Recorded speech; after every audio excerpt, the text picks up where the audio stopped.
मैं अपनी कविता जो पहली आपको सुनाने वाला हूं वो एक रौद्र रस और विभत्स रस का मिश्रण है, तो थोड़ा ध्यान दीजिएगा। शुरू कर रहा हूं। मेरी खामोशी को बढ़ने दो एक कोलाहल के साथ, मेरी खामोशी को बढ़ने दो एक कोलाहल के साथ, ठीक उसी प्रकार जिस प्रकार गर्भवती माताएं जीती हैं एक जीवन के साथ। एक खामोशी निकले उस शमशान से, एक खामोशी निकले उस शमशान से जहां एक लाश को गजब का सम्मान मिला। एक खामोशी निकले उस शमशान से जहां एक लाश को गजब का सम्मान मिला। जीवन भर अपमान मिला, दुनिया भर का ज्ञान मिला। एक खामोशी निकले उन भूखे पेटों से, एक खामोशी निकले उन भूखे पेटों से जिन्होंने छटपटाते हुए दम तोड़ दिया। एक खामोशी निकले उन पेटों से जिन्होंने छटपटाते हुए दम तोड़ दिया। खामोशी निकले उन झूठे राग लपेटों से जिन्होंने रिश्तों का रुख मोड़ दिया। एक खामोशी निकले समूचे दुर्व्यवहार और प्रताड़ना के इतिहास से। एक खामोशी निकले समूचे दुर्व्यवहार और प्रताड़ना के इतिहास से, बलात्कार, डकैती और नरसंहार के झांस से। ये ध्वनियां, अब इन पंक्तियों पे गौर कीजिएगा, ये ध्वनियां कितनी भी तीव्र क्यों ना हो, ये ध्वनियां कितनी भी तीव्र क्यों ना हो, मेरी खामोशी को तनिक जोर से रहने देना। ये ध्वनियां कितनी भी तीव्र क्यों ना हो, मेरी खामोशी को तनिक जोर से रहने देना, ताकि मेरी खामोशी जीवित को सम्मान दे सके, शोषितों को आवाज दे सके, भूखे मेरे वचन खा सकें और नंगे मेरे शब्दों को धारण कर सकें।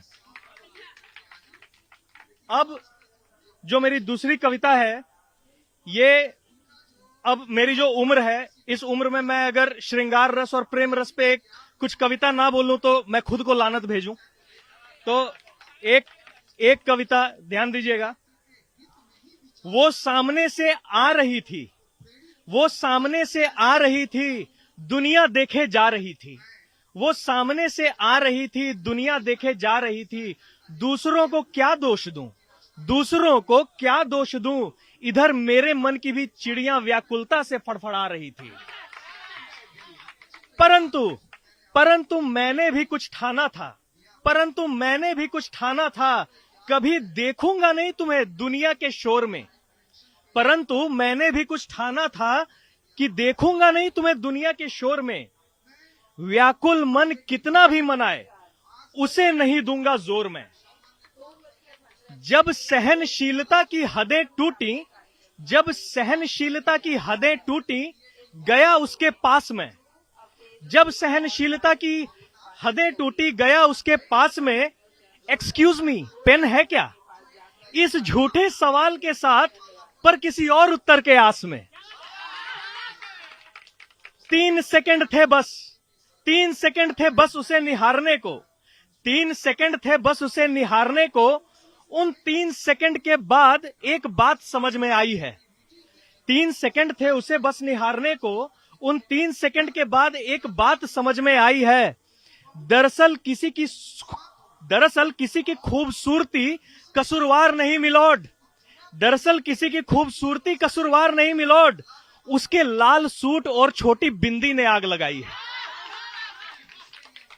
अब अपनी वाणी को विराम देना चाहूंगा एक और कुछ पंक्तियों के साथ कि यूं तो कितनी आवाजें गिरी, यूं तो कितनी आवाजें गिरी कान के पर्दों पर और भस्म हो गई। यूं तो कितनी आवाजें गिरी कान के पर्दों पर और भस्म हो गई। एक तेरी गिरी और पर्दे को छलनी छलनी कर दिया।